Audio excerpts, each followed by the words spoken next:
So, ladies and gentlemen, distinguished first row guests, distinguished last row guests, and everybody in the middle, it is now our distinct pleasure to also welcome you here at the 8th edition of the Vienna Migration Conference 23. After many months of preparations, we are very excited to get going, to get into the discussions.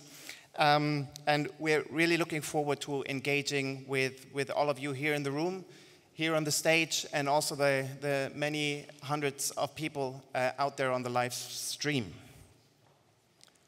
Yes, it's been a long year. Once VMC 2022 ended, this conference started.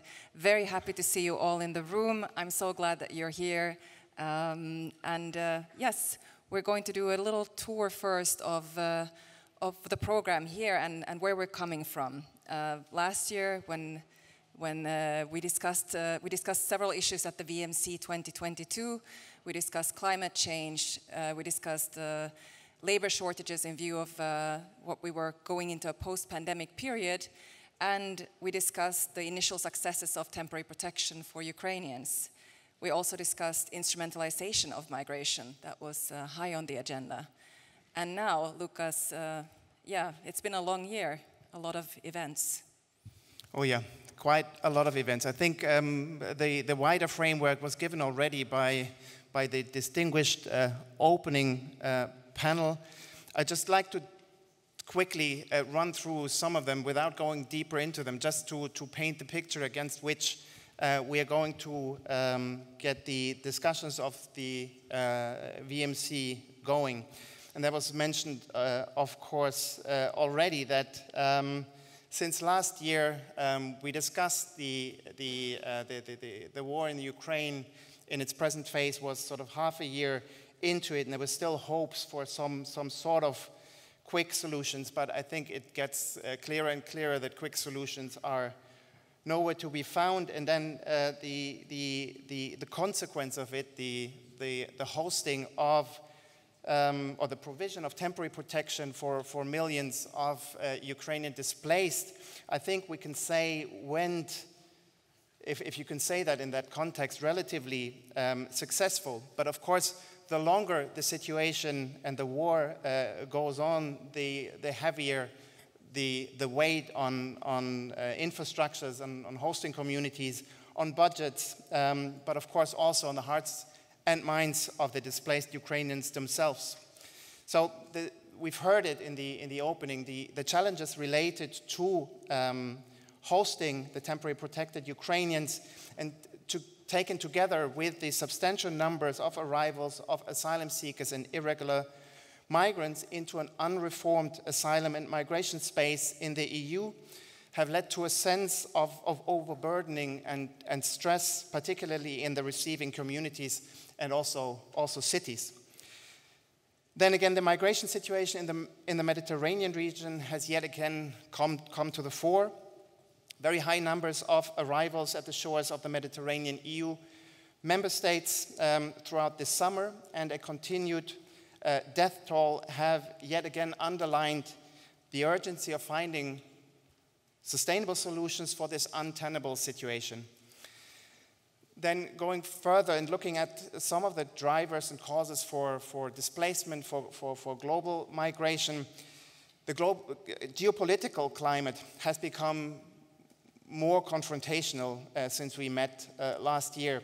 We've witnessed several military coups in the Sahel region, making constructive collaborations or relations even harder.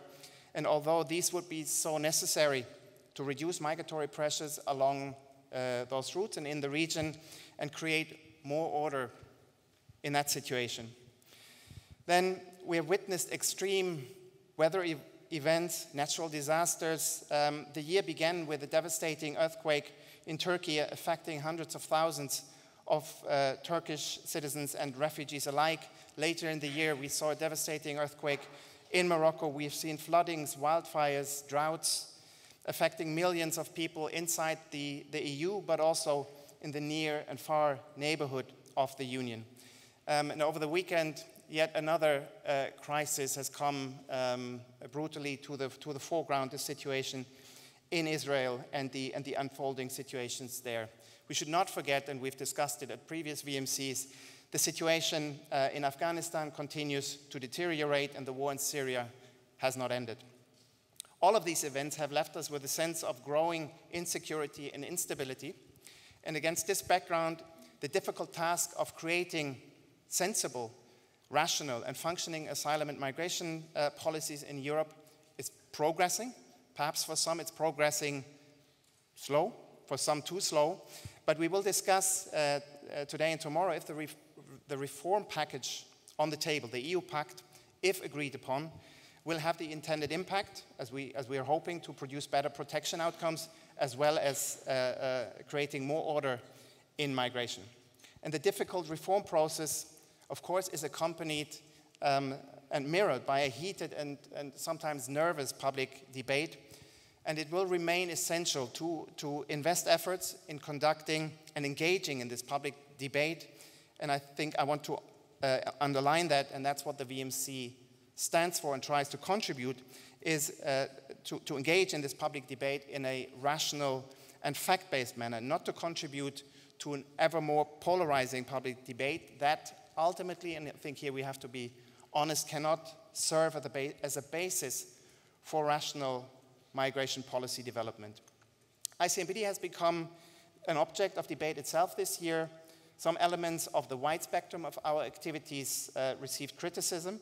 Even if we think that this criticism was inaccurate in many respects, we welcome the open and critical public debate also about our work. But the VMC is our flagship platform that aims exactly at contributing to a rational and fact-based debate. And with that, Malin, yes, let us in. What is it we're going to? First of all, we're going to do a poll. So those of you who have not yet downloaded the Whova event app, please don't forget to do so, because we have more polls coming in the program, and we're asking for your opinions, and we would very much like to hear it.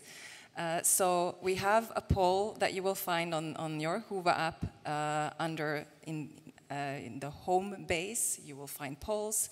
There's a poll, you click on it, you insert your top 3 priorities here on what we've just talked about. Migration intersects with a lot of different policy fields, and we would like to hear from your point of view which you think are the most urgent to address to improve migration governance. So select your top 3, and I'm going to give everyone just a minute or 2 to still do so, those who have not yet. And then we'll see where the audience stands right now.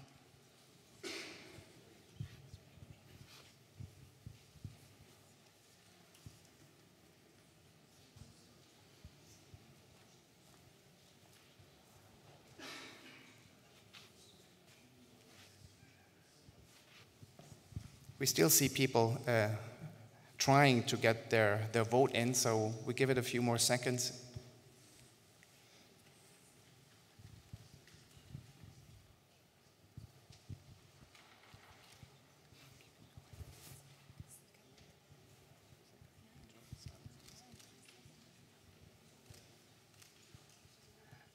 Okay, you can see on the screen here what the audience thinks the top 3, actually the top 4 here, issues are.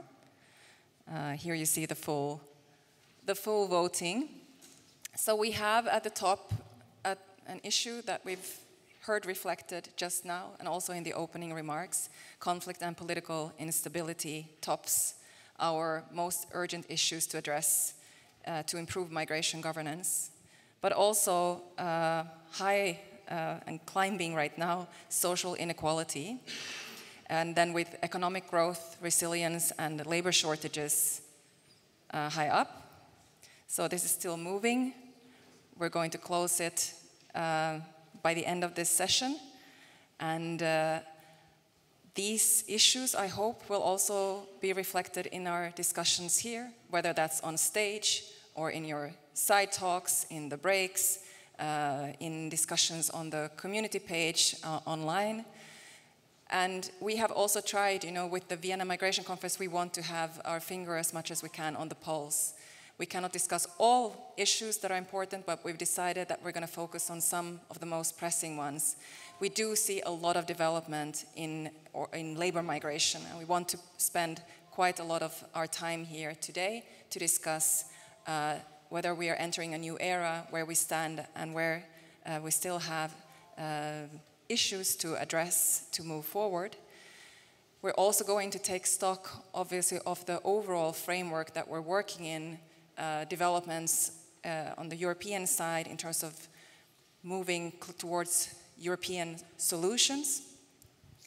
And tomorrow we are going to look at the frictions that arise between different policy objectives, the imperative to protect people on the move and save lives, and also the obligations of states to control their borders.